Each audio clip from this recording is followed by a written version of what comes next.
तो national income almost पूरा खत्म हो चुका था, ठीक है। इसके अंदर कुछ टॉपिक बचा हुआ है तो उसकी बात करने जा रहे हैं आज हम लोग। जैसे कि मैंने बताया था, एक टॉपिक बचा है कि जो पैटर्न में चेंज हुआ था 2015 के अंदर नेशनल इनकम में, ठीक है। उसके बारे में थोड़ा डिस्कशन कर लेते, सारे प्रोज एंड कॉन्स पता लग जाएंगे हम लोगों को उसके बाद में। Change in the pattern of national income in 2015। 2015 के अंदर जो चेंज हुआ था नेशनल इनकम के पैटर्न के अंदर, उसके बारे में हम लोगों को यहाँ पे बात करनी है, ठीक है।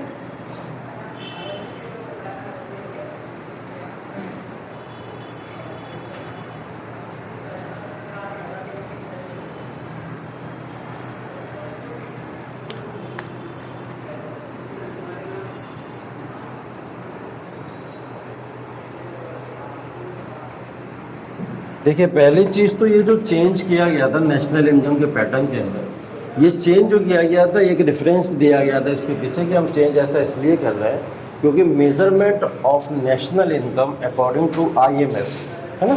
हम लोग IMF को जानते हैं। IMF एक रिपोर्ट जारी करता है वर्ल्ड इकोनॉमिक आउटलुक की, ठीक है।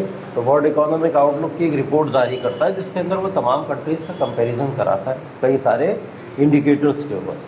तो IMF जो अपना मेज़रमेंट करता था नेशनल इनकम का, किस तरीके से करता था, उसके अंदर वो एक रिपोर्ट निकालता था वर्ल्ड इकोनॉमिक आउटलुक की।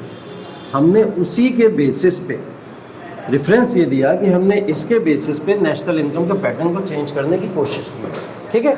जिसके अंदर हम लोगों ने एक सिस्टम माना कि हम लोग जो पैटर्न को चेंज कर रहे हैं वो आधार बना रहे हैं हम SNA को। SNA के आधार पे हम नेशनल इनकम के पैटर्न को चेंज करने की कोशिश कर रहे हैं। क्या है SNA?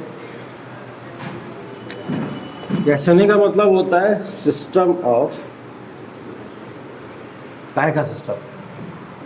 नेशनल अकाउंट, ठीक है। सिस्टम ऑफ नेशनल अकाउंट मतलब सिस्टम ऑफ नेशनल अकाउंट के आधार पे ही हम पूरे के पूरे पैटर्न को किए। और ऐसा पैटर्न पहले अपना कौन चुका है, इन्होंने रेफरेंस कह दिया कि बोले IMF अपना चुका अपनी कौन सी रिपोर्ट में, वर्ल्ड इकोनॉमिक आउटलुक में। तो इस आधार पे इन्होंने ये रेफरेंस देते हुए इस 2015 के नेशनल इनकम के पैटर्न के अंदर चेंज करा, ठीक है। तो क्या क्या चेंजेस किए, उन चेंजेस के ऊपर अगर नज़र डाली जाए तो सबसे पहला चेंज था वो उन्होंने बेस ईयर को चेंज किया। जो पहले बेस ईयर हमारा 2004-05 था,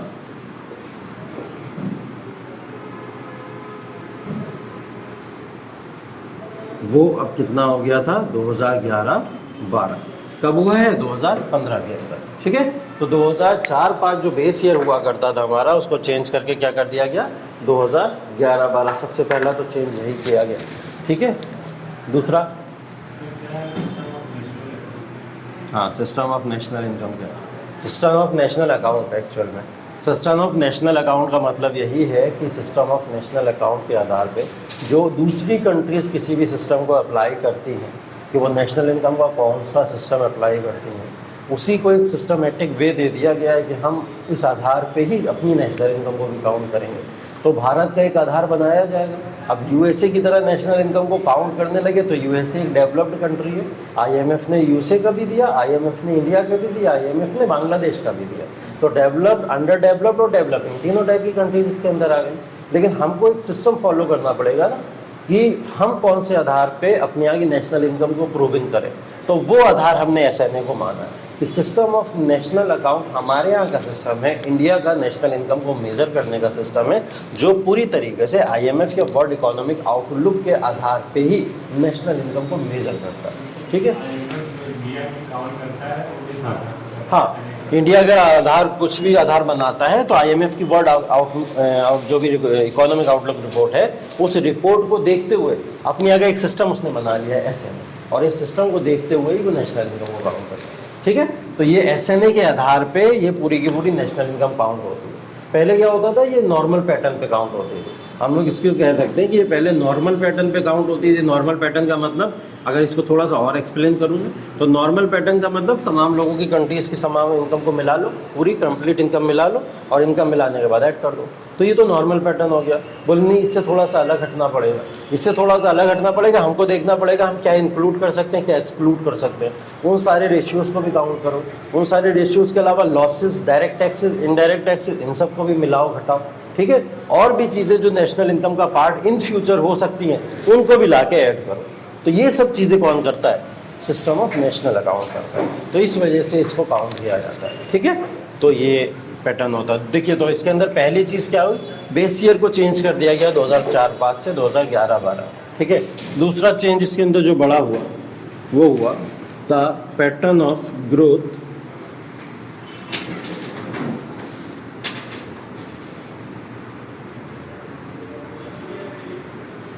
पैटर्न ऑफ ग्रोथ हमारे लिए तो क्या था, जीडीपी एट फैक्टर कॉस्ट था, ठीक है। Was change to GDP at market price.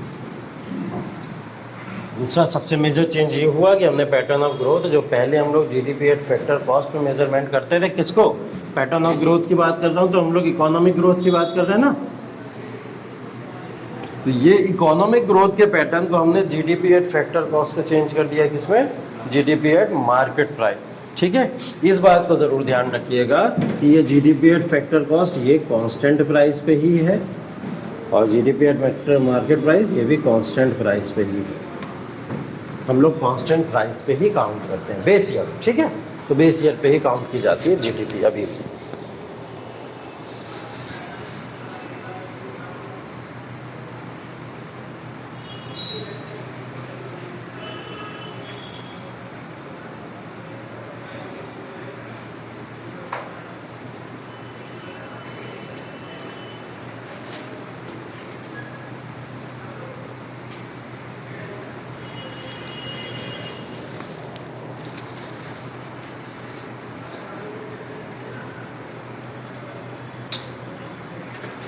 देखो, इन्होंने ये जो किया था पैटर्न को चेंज करते समय इन्होंने इसके कह सकते हैं एविडेंस दिया, इसके सपोर्ट में प्रूफ दिया। इन्होंने बोला कि जो हम लोग मार्केट प्राइस पे जब भी किसी भी चीज़ को काउंट करते हैं, जब भी जैसे हम लोग जीडीपी को मार्केट प्राइस पे काउंट कर रहे हैं, तो ये हम लोग को मार्केट के प्राइस बता देता है। क्या बता देता है? मार्केट के प्राइस बता देता है, मतलब वैल्यू बता देता है प्रोडक्ट के, ठीक है। वैल्यू ऑफ प्रोडक्ट को बता देता है, मार्केट के प्राइस बता देता है। ऐसा फैक्टर कॉस्ट में नहीं हो पाता। फैक्टर कॉस्ट में हम जनरल काउंटिंग करते हैं, ऐसा उसके अंदर हो नहीं पाता। यहाँ पे क्या हो रहा है, जनरल वैल्यू का पता लग जा रही है हमको कि प्रोडक्ट की क्या है, या मार्केट के अंदर प्राइस क्या है वो पता लग जा रहा है। इसलिए इन्होंने बोला कि हम मार्केट के प्राइस के ऊपर ही जीडीपी को काउंट करते हैं। क्या चीज़? Real value. हाँ, रियल वैल्यू पता लग जाएगी, लेकिन मार्केट का प्राइस, अगर मैं बात करूं कि हमारे पास में 100 प्रोडक्ट्स हैं, ये 100 प्रोडक्ट्स हैं हमारे पास में, उन 100 प्रोडक्ट्स को हम लोग को मार्केट के अंदर बेचना है, तो मार्केट के अंदर बेचने के लिए हमने इनका कोई प्राइस सेट किया हुआ है, ठीक है। प्राइस हमने मान लिया कि हम इन 100 प्रोडक्ट्स में पर प्रोडक्ट 10 रुपये कमाना चाहते हैं, 10 रुपये का एक प्रोडक्ट है हमारे पास में, ठीक है। ये वैल्यू डिसाइड तो हो गई इकोनॉमी के अंदर कि चलो एक प्रोडक्ट 10 रुपये का बिकेगा, ठीक है। लेकिन ये वाला जो प्राइस है, इस वाले जो प्राइस को हम लोग बोलते हैं, इसको बोलते हैं मार्केट प्राइस। ये जो मार्केट के अंदर आके जब बिकना शुरू हो जाती हैं चीज़ें, तो ये मार्केट प्राइस। इसके अंदर वो सारे प्राइजेस काउंट नहीं हो रहे हैं अभी, लाइक जो पीछे छुपे हुए प्राइजेस हैं, इंटरमीडिएटरी प्राइजेस हैं जो बहुत सारे, तो वो नहीं दिखते ना हमको। तो वो सारी चीज़ों को इन्होंने बोला कि वो ऑलरेडी मार्केट प्राइस में आके काउंट हो जाती है। फैक्टर कॉस्ट में जब आप करते तो आप तोड़ के कर देते इसको, है ना, तोड़ के तो कर देते हैं कि 10 रुपये का नहीं है, पहले मैन्युफैक्चरिंग इंडस्ट्री से निकली होगी तो 5 रुपये की रही होगी, बाद में टैक्सेस लगे होंगे 7 रुपये की हो गई होगी, अब आके ये 10 रुपये की हुई होगी, तो वहाँ तोड़ देते। इन्होंने कहा कि कंप्लीट एरर से बचने के लिए हम सीधा मार्केट प्राइस पे, हमको एक प्रोडक्ट का दाम 10 रुपये पता है, तो हम एक प्रोडक्ट के दाम के आधार पर ही जीडीपी को अपना काउंट कर देते हैं, ठीक है। तो इन्होंने क्या करा, जैसे हम लोग बार बार डबल काउंटिंग जैसे प्रोसेस से बचने के लिए करते हैं ना, फाइनल चीज़ों को ही काउंट करें, तो इन्होंने बोला फाइनल को काउंट करते रहो, इतना इंटरनल जाना क्यों, ठीक है। इस वजह से एक चीज़ होती है। और दूसरा कारण सबसे बड़ा ये था कि भारत के अंदर जो इनडायरेक्ट टैक्सेस लोग देते हैं उसकी संख्या लगभग 65% है। कितने लोग? 65% लोग इनडायरेक्ट टैक्सेस पे करते हैं भारत के अंदर। ये हमारे भारत का सीन है। हालांकि जो डेवलप्ड कंट्रीज़ होती हैं, अगर हम लोग यूएसए का एग्जाम्पल ले लें तो 25% वो लोग इनडायरेक्ट टैक्सेस लेते हैं लगभग, हम लोग 65% इनडायरेक्ट टैक्सेस लेते हैं। ठीक है, तो अगर यूएसए इनडायरेक्ट टैक्सेस को ना ऐड करे उसके ऊपर इतना कोई खास फर्क तो पड़ेगा नहीं। अगर वो अपनी जीडीपी में ना ऐड करे इनडायरेक्ट टैक्सेस को, उसके ऊपर खास फर्क नहीं पड़ेगा। लेकिन अगर हम छोड़ देंगे तो हमारे ऊपर खास फर्क पड़ेगा, हमारी जीडीपी हमको कम होती हुई दिखेगी, डाउन होती हुई दिखेगी। क्या करते हैं, मार्केट प्राइस में तो इनडायरेक्ट टैक्सेस को जोड़ दिया जाता है ना। भारत ने क्या करा, यही किया, इन्होंने कहा कि 65% जनसंख्या हमारी इनडायरेक्ट टैक्सेस दे रही है और हम उसको जीडीपी में जोड़ ही नहीं रहे फैक्टर कॉस्ट के अंदर। तो बोले क्या करो, मार्केट प्राइस पे इसलिए काउंट करो क्योंकि यहाँ पे 65% जनसंख्या, एक बड़ी जनसंख्या है जो इनडायरेक्ट टैक्सेस दे रही है। तो जो जीडीपी का लॉस है उससे बचने के लिए हमको मार्केट प्राइस के ऊपर शिफ्ट होना ही पड़ेगा। ठीक है, दूसरा इन्होंने अपने सपोर्ट में ये रीज़न दिया, ठीक है, कि हम लोग इसके ऊपर अगर शिफ्ट हो रहे हैं तो शिफ्ट होने का कारण सबसे बड़ा ये भी है कि यहाँ पे जो प्रोडक्ट की सेल परचेज जो भी हम लोग किया करते हैं उन सबके ऊपर जो इनडायरेक्ट टैक्सेस लोग देते हैं वो कितना देते हैं, लगभग 65% लोग इसके ऊपर इनडायरेक्ट टैक्सेस देते हैं।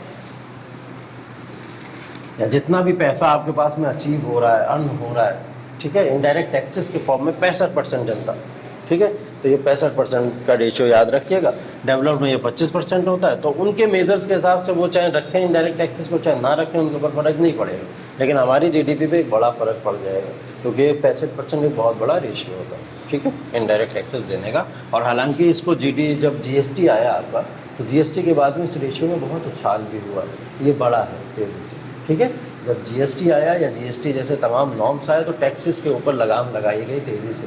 ऐसा नहीं है कि सिर्फ डायरेक्ट टैक्सेस के ऊपर ही काम किया गया। GST is a form of total form of indirect taxes, बहुत सारे इनडायरेक्ट टैक्सेस का कॉम्बिनेशन करके ही जीएसटी को बनाया गया था। तो वो इनडायरेक्ट टैक्सेस या डायरेक्ट टैक्सेस का जो भी स्लॉट अलॉट डिसाइड किए गए उन सब चीज़ों में, तो वो इस सब की वजह से यहाँ पे बहुत भारी एक उछाल देखने को मिला, क्योंकि इसके बाद में ज़्यादा लोग टैक्स देने लगे हैं, ठीक है, तो इस वजह से ये हुआ। तो ये लगभग 65 से 70% तक भी जा चुका है, ठीक है। इसलिए और आसान हो गया है भारत के लिए अब मार्केट प्राइस के ऊपर अपनी जीडीपी को काउंट करना, क्योंकि वो जीडीपी जो हमको बड़ी दिख रही है, कोविड-19 के टाइम पे आप लोगों ने देखा किस तरीके से हमारी जीडीपी कितनी तेज़ी से वापस आ गई, बहुत तेज़ी से वापस आ गई, मार्केट के अंदर अपने आप ही वापस आ गई। जैसे ट्रिकल डाउन थ्योरी हम लोग पढ़ा करते थे कि छोड़ दो जीडीपी को अपने आप ही ऊपर चली जाएगी, ठीक है। और उसी के आधार पे क्या देखा हम लोगों ने, कोविड-19 में इतने बियर लॉसेस हमको देखने को मिले और उसके बाद में हमको एक क्वार्टर नहीं लगा, हम अपनी वापस जीडीपी पे 5 से 6% में उछाल मार चुके थे, है ना। तो एक बहुत बड़ा फैक्टर होगा जिसके पीछे कि इतना बड़ा जो हमको दिख रहा था। हालांकि मार्केट में इतना प्रॉफिट दिख नहीं रहा था, उसके बाद भी जीडीपी इतनी अच्छी दिख रही थी, ऐसा क्यों हो रहा था, तो इसके पीछे यही सब कारण थे, ठीक है। अगर हम लोग उस समय अपना मार्केट प्राइस पे चेंज ना किए होते तो हमारी इकोनॉमी पे बहुत नेगेटिव इम्पैक्ट भी पड़ सकता था, खराब इम्पैक्ट भी पड़ सकता था, और वो ओपन इम्पैक्ट पड़ता जो दिखा करता हम लोगों को, सामने से दिखता, यहाँ पे है लेकिन दिख नहीं रहा, ठीक है, ये कारण, ठीक है। चलिए, तीसरा जो मेजर चेंज आया था यहाँ पे इसी समय में, वो आया था जीवीए से रिलेटेड, ग्रॉस वैल्यू एडिशन से रिलेटेड।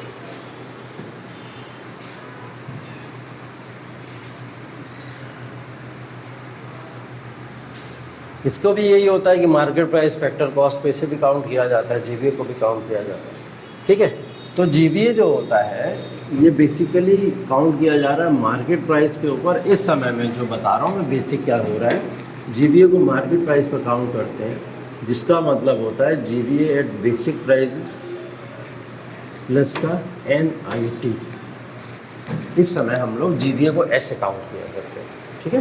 हमने जीवीए को मार्केट प्राइस पे कर लिया और उसमें जीवीए को बेसिक प्राइसेस के साथ में ऐड कर दिया, प्लस का NIT तो सबको पता है, नेट इनडायरेक्ट टैक्सेस, ठीक है।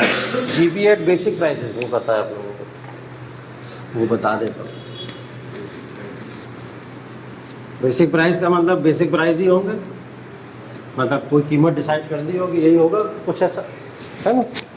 नहीं, लेकिन यहाँ पे अलग होता है। जीवीए का मतलब होता है बेसिक प्राइजेस का, कि हम सबसे पहले जीवीए को फैक्टर कॉस्ट पे काउंट कर लें।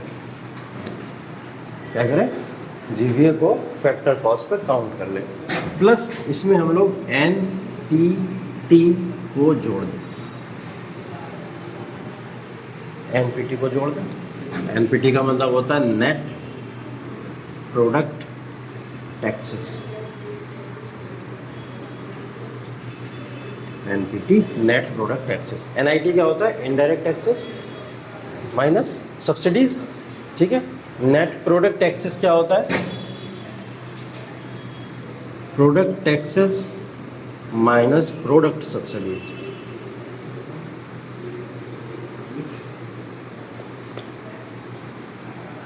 क्या मतलब है? ये क्या है? वहाँ पे जो हम लोग इनडायरेक्ट टैक्सेस और माइनस का सब्सिडीज लिख रहे थे, वो हम लोग लिख रहे थे प्रोडक्शन के ऊपर। यहाँ हम लोग किसके ऊपर लिख रहे हैं? प्रोडक्ट के ऊपर। फर्क पता है प्रोडक्शन और प्रोडक्ट में? होता है ना, एक होता है कि उत्पादन और एक होता है उत्पाद जिसको हम लोग कहते हैं, ठीक है। तो दोनों में फ़र्क तो है, ठीक।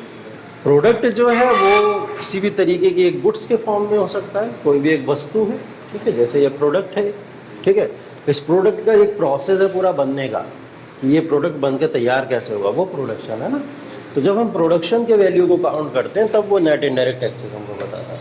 लेकिन जब सिर्फ प्रोडक्ट के ही वैल्यू को काउंट किया जाता है तो वो क्या कहलाता है? एनपीटी कहलाता है। क्या कहलाता है? नेट प्रोडक्ट टैक्सेस कहलाता है, ठीक है। तो ये नेट प्रोडक्ट टैक्सेस को आप लोग इस फॉर्म में लिख सकते हो। तो यहाँ पे जीवीए बेसिक प्राइजेस क्या हो जाएगा आपका? जीवीए पहले फैक्टर कॉस्ट को निकाल लीजिए, उसके साथ में एनपीटी को ऐड कर दीजिए, ठीक है। तो जब इसको ऐड कर देंगे तो आपको एनपीटी की वैल्यू ये पता है, प्रोडक्ट टैक्सेस माइनस का प्रोडक्ट सब्सिडी। तो जीवीए मार्केट प्राइस अब कैसे निकाला जा रहा है? जीवीए बेसिक प्राइजेस प्लस का एनआईटी।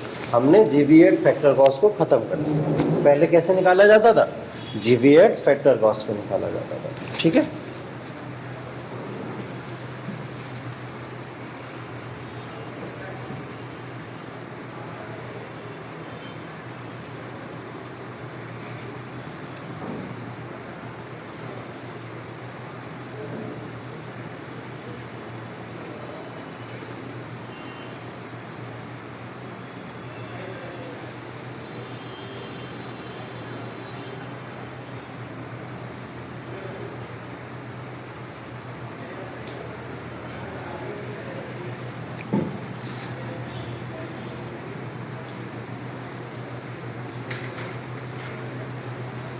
ये पढ़ा था आप लोग ने? पढ़ा था ना? मार्केट प्राइस और फैक्टर कॉस्ट में जब हम लोग रिलेशन देख रहे थे, ये वाला रिलेशन पढ़ा था हम लोगों ने। तो market price is equal two factor cost plus का एनआईटी। ये ओल्ड मेथड था, इसी के रेफरेंस से बता रहा हूँ अगर आप लोग को समझ में आ रहा हो, ठीक है। पहले हम लोग ऐसे निकालते थे, market price equal two factor cost plus का एनआईटी, ऐसे निकाला करते थे। हमने क्या करा? Market price is equal two factor cost plus का एनपीटी प्लस का एनआईटी, बस ये कर दिया। ये हमारा नया मेथड, ठीक है। ये हमारा नया मेथड, हमने इसमें एनपीटी और ऐड कर दिया, बाकी हमारा सब कुछ सेम, ठीक। इस फॉर्मूले में भी रख के आप देख लोगे तो आपको ऐसी ही कुछ वैल्यू यहाँ पे नजर आएगी और देखने को मिल जाएगी, ठीक है। Old method market price is equal two factor cost plus का एनआईटी, ये तो फॉर्मूला रट चुके हैं आप लोग, बार बार पढ़ा है आप लोगों ने। अब पहले फैक्टर कॉस्ट को निकालते थे, यहाँ से फैक्टर कॉस्ट का रेफरेंस निकालोगे तो एमपी माइनस का एनआईटी हो जाएगा, वही हो जाएगा ना। तो बस मैं दोनों में एमपी रख के आपको दिखा रहा हूँ कि दोनों में एमपी की वैल्यू क्या होगी, ठीक है। पहले मार्केट प्राइस अगर काउंट करते थे तो उसमें से सिर्फ नेट इनडायरेक्ट टैक्सेस को ही माइनस किया जाता था। अब क्या किया जा रहा है? अब मार्केट प्राइस को काउंट करने के लिए हम फैक्टर कॉस्ट तो ऐड करते ही हैं, एनपीटी को भी ऐड कर देते हैं साथ में, और एनआईटी तो है ही, ठीक है। तो यहाँ पे एनपीटी को और ऐड कर दिया जा रहा है, मतलब ये वाला जो वर्ड है, ये वर्ड आके यहाँ पे सेटल हो जाएगा, ठीक है। तो ये नया मेथड है हमारा जीवीए को निकालने के लिए। जब भी हम ग्रॉस वैल्यू एडिशन को निकालते हैं तब हम लोग मार्केट प्राइस को factor cost plus NPT plus NIT के बराबर रख देते हैं, ठीक है। ये नया मेथड है हमारा। तो ये तमाम चेंजेस हैं जो हुए हैं इस दौरान, ठीक है।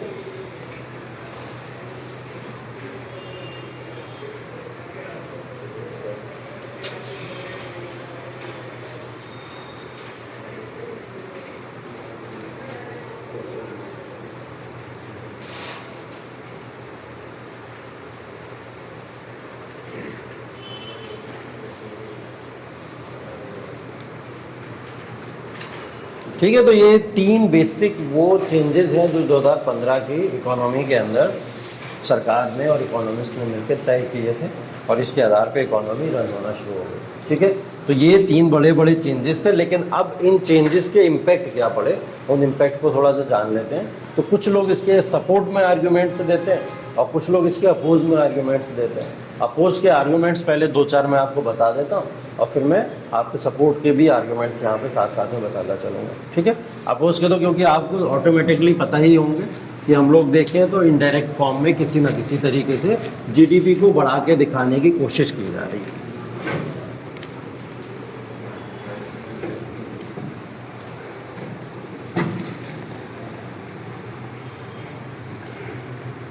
तो आर्ग्यूमेंट्स में अगर सबसे पहला आर्ग्यूमेंट देखें तो हमने जब 2013 और 14 की इकोनॉमिक ग्रोथ को मेज़र किया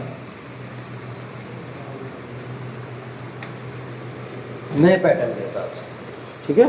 जब हमने 2013-14 के अंदर इकोनॉमिक ग्रोथ को हमने मेज़र किया नए पैटर्न के आधार पे, तो हुआ क्या कि 2013-14 के अंदर हमारी जीडीपी ग्रोथ जो थी वो थी अप्रोक्स 4.3%। कितनी थी? 4.3%, जब हम लोग इसको ओल्ड मेथड से काउंट करते थे। जैसे हम लोग ने इसको नए मेथड पे काउंट किया, न्यू मेथड पे, हमारी जीडीपी ग्रोथ जो थी उसके अंदर एक बहुत ह्यूज डिफरेंस देखने को मिला और वो डिफरेंस इसको ले गया 6.9%। सबसे बड़ा डिफरेंस तो ये आया कि लोगों ने क्वेश्चन लगाना ये शुरू कर दिया, बोले कि जीडीपी ग्रोथ जहाँ 4.3 चल रही थी तो आप देखें तो एकदम 6.9% कैसे पहुँच गई, ठीक है। तो उन्होंने बोला हमने पैटर्न में चेंज किया है, उसकी वजह से पहुँच गई। तो बोले पैटर्न में चेंज किया मतलब कुछ चीज़ें ज़बरदस्ती मार्केट के अंदर, इकोनॉमी के अंदर, जीडीपी के अंदर ज़बरदस्ती घुसाई जा रही हैं, ठीक है। ज़बरदस्ती उनको सेटल किया जा रहा है, जिसकी वजह से इतना बड़ा डिफरेंस यहाँ पे देखने को मिल रहा है। तो कुछ लोगों ने आर्ग्यूमेंट दिया इस पेपर में, उन्होंने बोला कि ये गलत किया जा रहा है, मार्केट प्राइस पर काउंट नहीं होना चाहिए, क्योंकि मार्केट प्राइस पर जीडीपी हमेशा बढ़ती हुई दिखेगी और ज़्यादा दिखेगी, जिससे हम लोग अपनी एक्चुअल मार्केट ग्रोथ को कभी काउंट ही नहीं कर पाएंगे, ठीक है। ऐसा लोगों ने इतना स्ट्रांगली अपोज इसलिए कर पाए थे क्योंकि ये जो 2013-14 की बात हो रही है, ये 2013-14 भारतीय इकोनॉमी के लिए क्राइसिस ईयर था, ठीक है। भारतीय इकोनॉमी के लिए क्राइसिस ईयर था और उस क्राइसिस ईयर में आप देखिए कितना बड़ा उछाल इकोनॉमी के अंदर। बोले ऐसा पॉसिबल कैसे हो सकता है कि क्राइसिस चल रहा है इकोनॉमी के अंदर और हम देख रहे हैं इकोनॉमिक ग्रोथ घटने की जगह इतनी बढ़ जा रही है। ऐसा भी नहीं कि 4.3 से चलो 4.5 पहुंच गई हो क्राइसिस में, ऐसा भी नहीं, सीधा कितनी पहुंच गई 6.9%। ये हुआ प्रॉब्लम यहाँ पे, ठीक है। तो कुछ लोगों ने ये बोला कि ये तो भाई सही नहीं है, गलत बात है, मतलब सही बातें लोगों से छुपाई जा रही है, ठीक है। तो ये था।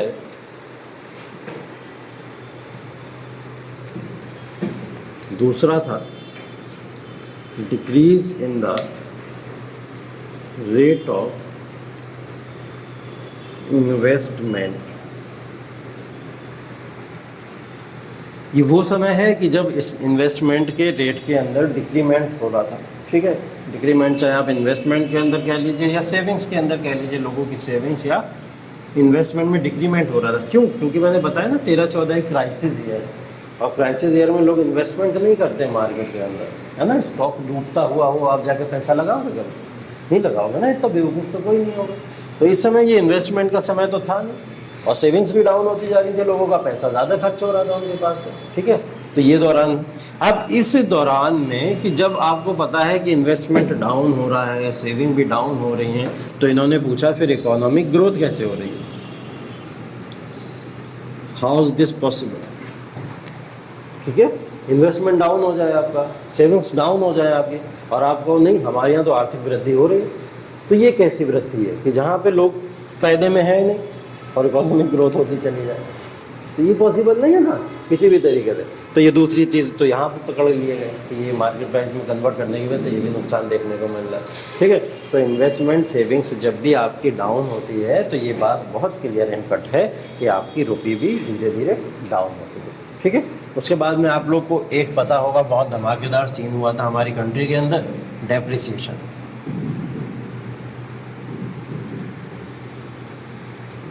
डेप्रिसिएशन ऑफ रुपी हुआ कब हुआ था? 2016, ठीक है। कौन सी डेट थी? हैं 24, 14 क्या 8 नवंबर 2016, ठीक है, और 9 नवंबर की सुबह से वो सब बंद कर दिया गया था। ऐसा ही कुछ हुआ था, है।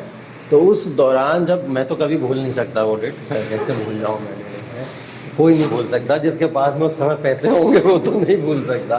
कुछ लोगों के तो बाद में कॉपी रजिस्टर में भी पैसे निकले, ठीक है, और उनको अब बस रखे हुए देखना पड़ता है कि ये भी नोट चला करता था पहले, है ना। तो ऐसा हुआ था डेप्रिसिएशन ऑफ रुपी, ठीक। इससे पहले डेप्रिसिएशन हुए हैं, अब मूल्यन होता था करेंसी का, मनी का, पैसा चलना बंद होता था, लेकिन इस तरीके से नहीं होता था, इस धमाकेदार तरीके से नहीं हुआ करता था। लोगों को पहले इन्फॉर्म कर दिया जाता था या उनको तैयार होने के लिए कह दिया जाता था, ठीक है, या फिर गवर्नमेंट कम से कम पूरी तैयारी कर लेती थी अपनी तरफ से कि चलो भाई गवर्नमेंट की पूरी तैयारी है, अब हम पूरी तरीके से करेंसी का फ्लो भी रोक दें कंट्री के अंदर, तब भी देश चलता रहेगा, ठीक है। यहाँ पे नहीं चला था, यहाँ पे करेंसी के फ्लो से ज़्यादा आंसुओं का फ्लो हो रहा था, ठीक है। मोदी जी ने आके हाथ जोड़ के रो के लोगों से प्रार्थना करी थी कि मुझे बस 48 घंटे दे दीजिए। 48 घंटे में देखिए इकोनॉमी कहाँ से कहाँ पहुँच गई, कहाँ से कहाँ पहुँच गई, देखा हम, ठीक। क्योंकि जो डेप्रिसिएशन किया गया था मनी का, डिमोनेटाइजेशन किया गया था, ये इसलिए बता रहा हूँ मैं क्योंकि डिमोनेटाइजेशन की वजह से जो टारगेट्स हमने दिए थे कि हम लोग इस चीज़ों को ओवरकम कर लेंगे, नहीं हुए, नहीं हुए। ये खुली बात है एकदम, ऐसा कुछ नहीं है कि गवर्नमेंट को अपोज करने के लिए मैं ऐसा कुछ बोल रहा हूँ, नहीं, ये खुली बात है। हुआ ही नहीं फ़ायदा। बोले ब्लैक मनी ख़त्म हो जाएगा, नहीं हुआ। ब्लैक मनी में और बढ़ावा हो गया, बढ़ गया ब्लैक मनी। 2-2 हज़ार के नोट लोगों के लिए ज़्यादा अमाउंट में रखना ज़्यादा आसान है ना। हालांकि 500 रुपये या 100 रुपये के नोट का तो इतना बंडल बनाना पड़ता उसे, अब उसे 2-2 हज़ार के मिल रहे हैं, वो इतने बंडल में उतना पैसा इकट्ठा करे ले रहा है। तो अब होर्डिंग आसान हो गई उसके लिए। तो 2000 के नोट नहीं चलाने चाहिए थे पहले तो, ठीक है। पहले 1000 भी चलते थे तो उसको डेप्रिशिएट कर दिया कि अच्छी बात है, नोट छोटे ही रखने चाहिए थे, तो उससे काम हो जाता, ठीक है। तो नहीं इकट्ठा करता लोग इतने सारे, प्रॉब्लम हो जाती है। एक तो ये हो गया ब्लैक मनी का कोई भी किसी भी तरीके का कोई भी यूज़ नहीं हो। दूसरा क्या बोला गया था, बोला गया था कि हम भारत के अंदर तो ब्लैक मनी को रोकेंगे और जो बाहर काला धन हमारा जमा है वो सारा का सारा लाके सारे लोगों में बांट दिया जाएगा, लोगों को दे दिया जाएगा, कंट्री को दे दिया जाएगा। तो वो भी नहीं हुआ। बाहर का काला धन जो था, बाहर के काले धन में और बढ़ोतरी देखने को मिली है। स्विस बैंक वगैरह के अंदर कितने सारे लोगों के अकाउंट में पैसा जमा है आज के समय, उसमें भी बढ़ावा देखने को मिला। इवन कई सारे एक्टर्स के नाम भी बाद में आए, अभी तक पॉलिटिशियंस के आते थे, फिर एक्टर्स के भी नाम सामने आने लगे कि वो लोग भी वहाँ पैसा जमा करते हैं। तो ब्लैक मनी में इंक्रीमेंट बाद में देखने को मिला। तीसरा सबसे बड़ा टारगेट इसका था टेररिज्म एक्टिविटीज़ को रिड्यूस करना। टेररिज्म अटैक, जो टेररिस्ट अटैक होते हैं हमारी कंट्री के ऊपर, मुझे नहीं लगता कि भारत की मेन कंट्री के अंदर, मतलब मेन जो बाउंड्री है उसमें अभी तक अटैक हुए हों। यूपी में कभी अटैक सुने, टेररिस्ट अटैक हुआ? उत्तर प्रदेश में नहीं हुआ, नहीं हुआ। मेन बाउंड्री में तो वैसे भी नहीं होते थे। कहाँ होते थे? कश्मीर में होते थे, वहाँ तो अभी हो रहा है, उसी तरीके से हो रहा है, ठीक है। मेन बाउंड्री में कभी कभार एक आध आपने 2009-11 वाला सुन लिया होगा, ठीक है। उसके अलावा मुझे नहीं लगता कोई ऐसे बड़े अटैक हो, क्योंकि इंडिया अपने आप में सक्षम है ऑलरेडी कि वो उसकी इंटरनेशनल ये पूरी तरीके से इमेज है कि लोग यहाँ पे डरते हैं कि अगर यहाँ पे अटैक किया तो फिर सीधा सीधा कसाबी बनने वाले हैं हम लोग, ठीक है। तो उनको पता है ये बात, इसलिए वो ज़्यादा हाथ डालने की कोशिश नहीं करते। हाँ, उन्हें पता है पाकिस्तान का जो एरिया है कश्मीर वाला, वो हमारे काबू में रहता है थोड़ा सा, वो कश्मीर के लोगों को काबू में रखते हैं। वो वही हमने जब से 370 हटाया तब से देख लो बहुत अच्छा चल रहा है, वहाँ पे भी इतना ज़्यादा हमको सीन देखने को नहीं मिला। लेकिन हाँ, डीमोनेटाइजेशन की वजह से ख़त्म हो गई टेररिज्म एक्टिविटी, ये तो बिल्कुल नहीं हुआ था, ठीक है। तो 3 बड़े टारगेट्स थे, तीनों फेल हो गए, तो डीमोनेटाइजेशन फेल ही हुआ, ठीक है। तो इन्होंने बोला कि जो डेप्रिसिएशन ऑफ रुपी था, डेप्रिसिएशन ऑफ रुपी के बाद में इन्होंने बोला जो कैपिटल आउटफ्लो है, मतलब करेंसी का जो आउटफ्लो है, करेंसी का जो मार्केट के अंदर ज़्यादा प्रवाह होता है उसमें कमी आ जाएगी, ठीक है। इसलिए तो डिमोनेटाइजेशन किया गया था, ठीक है। उसके बाद में डेप्रिसिएशन ऑफ रुपी के बाद में लोगों को बोला गया कि कैपिटल आउटफ्लो हम लोग इसको बोलते हैं,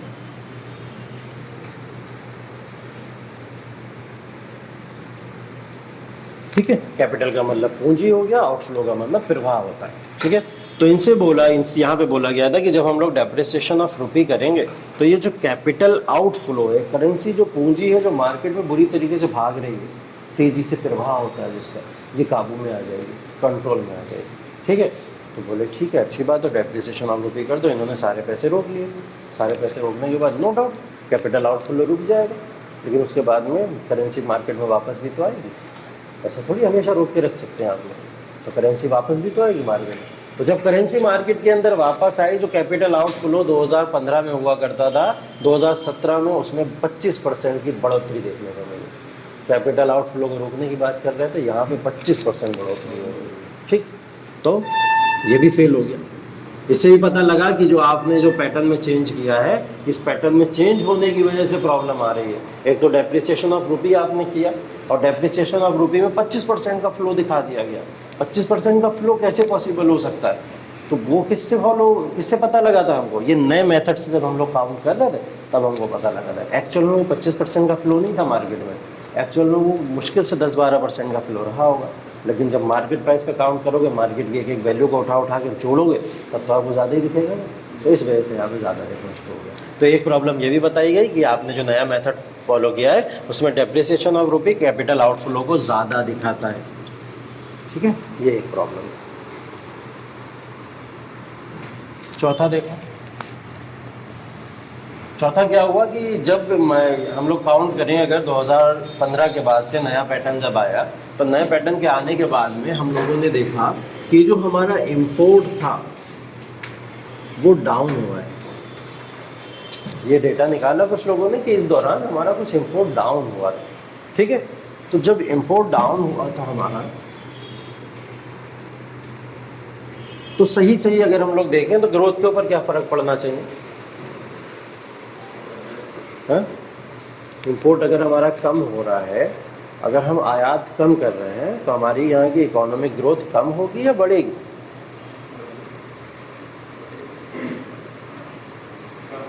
कम होना चाहिए। हम इंपोर्ट आयात नहीं कर रहे हैं, अगर हम आयात नहीं कर रहे हैं तो मतलब हम इकोनॉमिक एक्टिविटीज़ में इन्वॉल्व नहीं है ना? ये तो मतलब हुआ। तो इन्वॉल्व नहीं है तो मतलब क्या होना चाहिए? इकोनॉमिक ग्रोथ भी डाउन होनी चाहिए, ऐसा कुछ होना चाहिए। ठीक है, लेकिन यहाँ पे उल्टा हो रहा है। यहाँ पे उल्टा हो रहा है, तो इंपोर्ट तो कम होता चला जा रहा है, लेकिन दिखा क्या जा रहा है हमको कि ग्रोथ बढ़ती जा रही है। तो लोगों ने ये भी क्वेश्चन मार्क लगाया कि जब इंपोर्ट इतना कम हो रहा है तो इकोनॉमिक ग्रोथ कैसे बढ़ रही है? ठीक है, तो एक क्वेश्चन मार्क ये लगाया गया था। ये तो आर्ग्यूमेंट्स थे अपोज में कहीं ना कहीं कि इकोनॉमिक ग्रोथ को आपने मजाक बना के रख दिया है। जो मार्केट प्राइस पे आप काउंट कर रहे हैं वो सही इंडिकेटर नहीं है काउंट करने का। ठीक है, ये तमाम लोगों ने इस तरीके की चीज़ों को यहाँ पे रखा। ठीक, ये अपोजिशन था इसका कि जो नया पैटर्न फॉलो किया जा रहा है उसमें ये गलत बातें हैं। ठीक है, ऐसा लोगों ने प्रूव करने की कोशिश करी। सपोर्ट देख लेते हैं थोड़ा सा, ये समझ आ गया अपोज क्या अपोज किए गए। बेसिकली ये 4 बड़े अपोज किए गए थे इस समय इकोनॉमी के अंदर, और इन 4 अपोज को देख लिया। आर्ग्यूमेंट्स अगर हम लोग देखें सपोर्ट में क्या है इनके,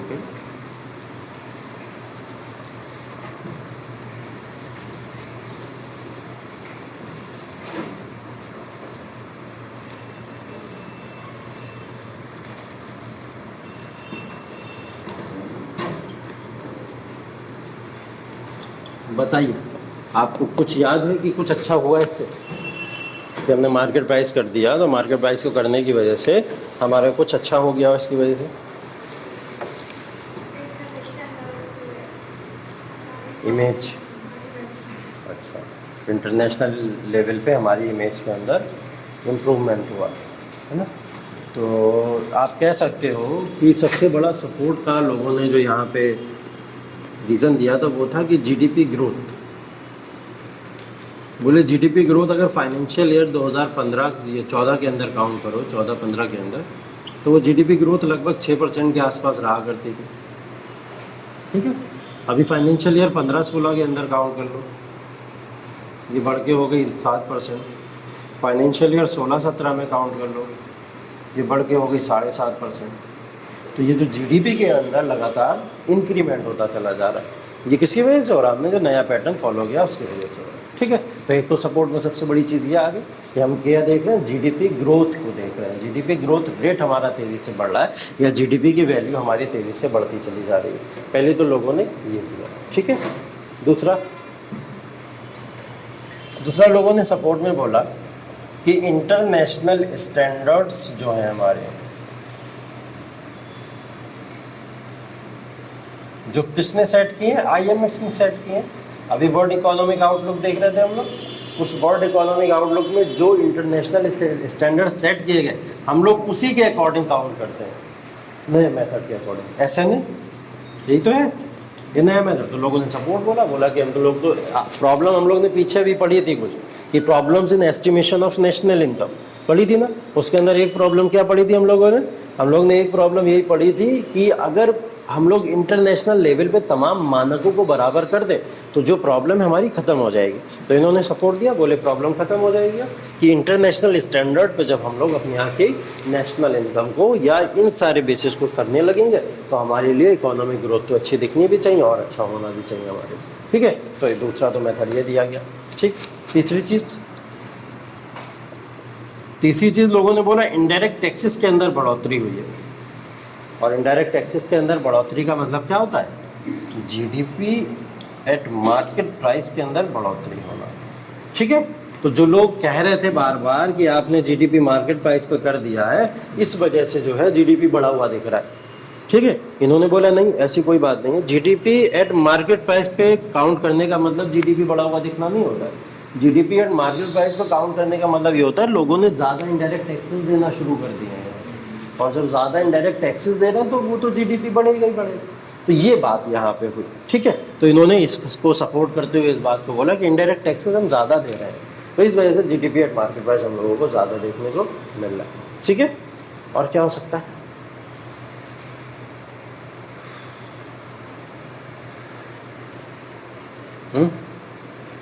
इसके बाद कोई और परिवर्तन हुआ था 2015 के बाद में इंडियन इकोनॉमी के अंदर? इकोनॉमी को कुछ चेंज किया गया हो किस तरीके से, या जिससे हमको बड़ा इम्प्रूवमेंट देखने को मिला? डिजिटलाइजेशन कैसे? डिजिटलाइजेशन का मतलब हुआ कैशलेस इकोनॉमी। डिजिटलाइजेशन का मतलब क्या हुआ? Cashless economy. तो जो डिजिटलाइजेशन था या कैशलेस इकोनॉमी थी, अभी तक ये जो डिजिटलाइजेशन था या ऑनलाइन पेमेंट सिस्टम जो भी होता है, ये गवर्नमेंट के नज़रों में तो आता नहीं था पहले। 2015 से पहले पता ही नहीं होता था गवर्नमेंट में कहाँ क्या ट्रांजेक्शन हो रहे नहीं हो रहे। अब लोग फ़ोन पे से करते हैं, ठीक है, एटीएम से पेमेंट किया करते हैं अपना, कुछ लोग नेट बैंकिंग यूज़ किया करते हैं, तमाम तरीके होते हैं अब पेमेंट को इधर से उधर ट्रांसफ़र करने के। तो ये ट्रांसपेरेंस का डेटा था गवर्नमेंट के पास में जा रहा है कि नहीं जा रहा है? कैशलेस ट्रांजैक्शन का डेटा सारा जा रहा है गवर्नमेंट के पास। तो गवर्नमेंट तो अब करेंसी का जब ये डेटा उसके पास पहुंच रहा है तो इसको तो अपने अकाउंट करेगा ना। तो पहले ये डेटा पहुंच नहीं रहा था, अब ये डेटा पहुंच रहा है, इसलिए भी तो हमको जीडीपी बढ़ी हुई दिख रही है, ठीक है। तो ये जो है कैशलेस इकोनॉमी पूरी तरीके से हम कह सकते हैं completely measured in national income. अब ये पूरी तरीके से नेशनल इनकम में काउंट हो जाती है। पहले होता ही नहीं था इतना ट्रांजैक्शन, तो कैसे काउंट करते हैं हम लोग? अब ये पूरी तरीके से काउंट हो जाती है। इसलिए डिजिटलाइजेशन एक बहुत अच्छा सिस्टम है। अगर डिजिटलाइजेशन को बढ़ावा देना है और पॉजिटिव वे में बढ़ावा देना है तो इससे बेहतर कुछ हो ही नहीं सकता। बस ऑनलाइन फ्रॉडिंग सिस्टम एक सबसे नेगेटिव इम्पैक्ट है इसका। अगर हम लोग उससे बच जाए तो ओवरऑल अगर हम लोग देखें तो डिजिटलाइजेशन हमको फ़ायदा ही दे रहा है किसी भी फॉर्म में, है ना। कितना आसान हो गया है आज के समय में लोन या लैंडिंग फैसिलिटीज़ को अचीव करना, पता ना आप लोग? ठीक है, एक सेकेंड, क्या बात कर रहे थे? डिजिटलाइजेशन या कैशलेस इकोनॉमी की, है ना। तो ये बात कर रहे थे हम लोग। तो यहाँ पे completely measured in national income के अंदर अब इसको मेज़र किया जाता है। एक तो ये सपोर्ट के अंदर फेवरेबल चीज़ थी, और इसके अंदर सपोर्ट क्या हो सकता है कि हम लोग अगर मूव कर जाए नए पैटर्न के ऊपर, कि हम लोग अगर चलो मान लो बेस ईयर हमने चेंज कर दिया 2004-5 से 2011-12 कर दिया, तो बेस ईयर को चेंज करने का मतलब क्या होगा? उससे क्या फ़ायदा होता है? बेस ईयर को चेंज करने से क्या फ़ायदा होता है? सब कुछ सही चल रहा, इसमें कुछ सही चल रहा है, इन्फ्लेशन का फर्क है। हाँ हाँ हाँ, थोड़ी बढ़ी होगी, ठीक है। हाँ, मतलब आप कह सकते हैं, हाँ आप कह सकते हो कि प्राइसेस ऑफ दी प्रोडक्ट्स जो है वो लगातार बढ़ते चले जा रहे हैं। अच्छा, ठीक है। तो इकोनॉमी में ग्रोथ दिखेगा ना, इन्फ्लेशन बढ़ेगा तो इकोनॉमिक ग्रोथ तो बढ़ेगा ही, फिर दिखेगा बढ़ा हुआ। तो इन्होंने एक बात ये भी बोली, इन्होंने बोला कि जैसे जैसे मार्केट के अंदर हमने जैसे बेस ईयर को नया बेस ईयर बनाया, और वो रिसेंट बेस ईयर था, बेस्ट ईयर बताया पहले तो 11-12 एक बेस्ट ईयर है हमारे लिए इकोनॉमी का, हम उसको मान लेते हैं। उसको मानने के बाद में इन्फ्लेशन में तेज़ी आई, ठीक है, इन्फ्लेशन में तेज़ी आई 2004-5 के मुकाबले में। तो इन्फ्लेशन बहुत बढ़ गया था ना उस समय कांग्रेस को सिलेंडर के नाम पे कोसा जा रहा था, तुम्हारी औकात कैसे हुई 500 रुपये का सिलेंडर करने की, ठीक है। तो लोग धरना दे रहे थे उस समय, बाहर निकल के 500 का सिलेंडर कैसे हो गया, 500 का सिलेंडर कैसे हो गया, 500 कीमत हो गई, आज के समय में 1000 रुपये कीमत है सिलेंडर की। तो तब में और अब में फ़र्क है, लगातार इन्फ्लेशन बढ़ता है मार्केट के अंदर, सीएनजी के प्राइसेस भी बढ़े, उसके बाद में पेट्रोल डीजल भी देख रहे हैं हम लोग, 50 रुपये 60 रुपये पेट्रोल लोग लिया करते थे उस समय। तो ये जो प्राइजेज लगातार चेंज होते हैं, ये इन्फ्लेशन ही है, जो मार्केट में इन्फ्लेशन बढ़ता चला जा रहा है। ठीक है, तो मार्केट के अंदर ये इन्फ्लेशन बढ़ता जाता है, जिसकी वजह से इकोनॉमिक ग्रोथ भी होती है। ज़्यादा पैसा आएगा तो ज़्यादा पैसा खर्च होगा। ठीक है, सीधा सा लॉजिक है। तो ये इन्फ्लेशन का लॉजिक होता है। इन्फ्लेशन इकोनॉमिक ग्रोथ इसीलिए बढ़ा देता है क्योंकि मार्केट के अंदर पैसा तो ज़्यादा आता है और ज़्यादा खर्च भी होना शुरू हो जाता है। तो आउटफ्लो इकोनॉमी के अंदर करेंसी का या पैसे का ज़्यादा होना शुरू हो जाता है, जिसकी वजह से इकोनॉमिक ग्रोथ हमको हमेशा बढ़ी हुई दिखती है। ठीक है, 4 पॉइंट हो गए। एक पॉइंट यही वाला लिख लो चाहो तो, इन्फ्लेशन वाला, चेंज इन इन्फ्लेशन रेट।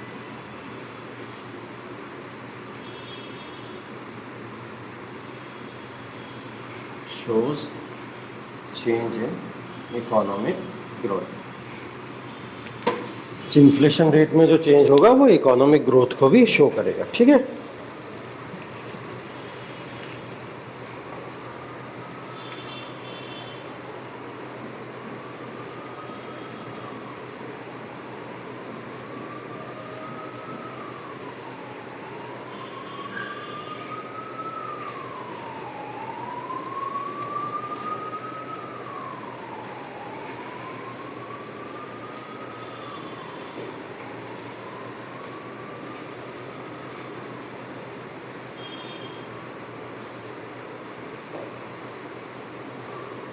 बस और क्या हो गया भाई। 5 पॉइंट पेपर में पढ़ लिए, 5 पॉइंट अपोज में पढ़ लिए।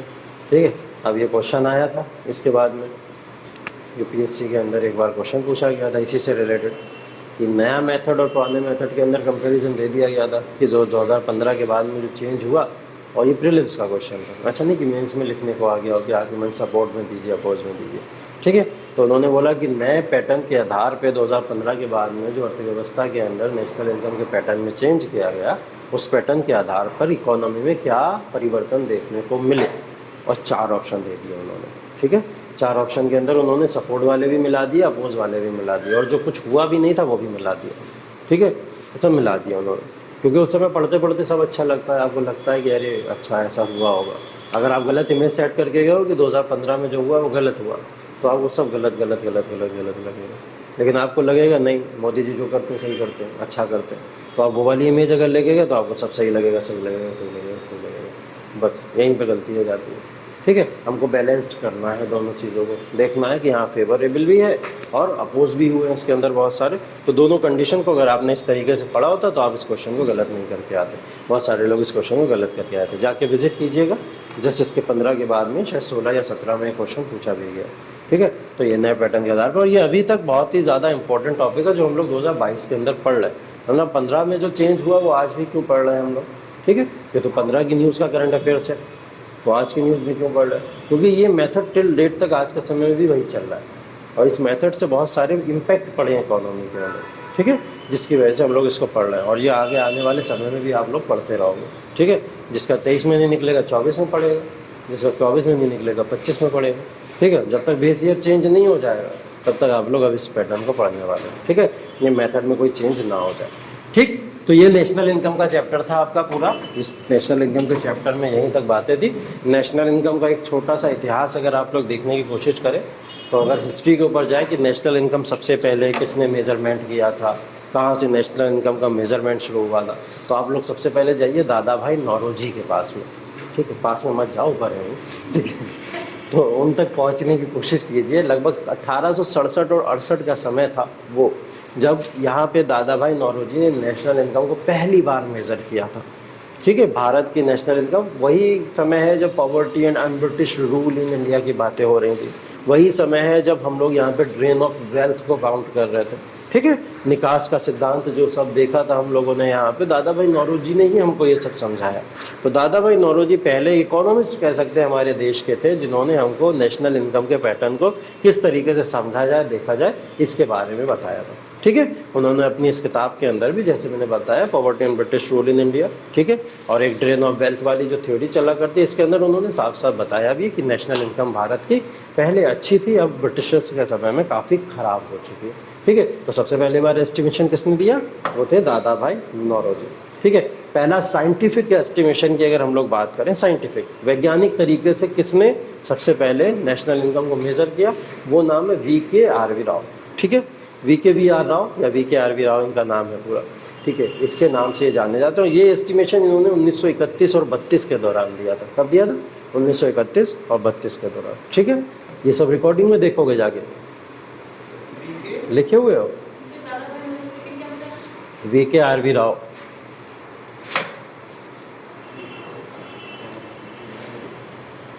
लिखा हुआ है? कब लिख लिया? बता चुका हूँ। अच्छा, याद भी है? छोड़ो, फिर आगे नहीं बताएंगे यार।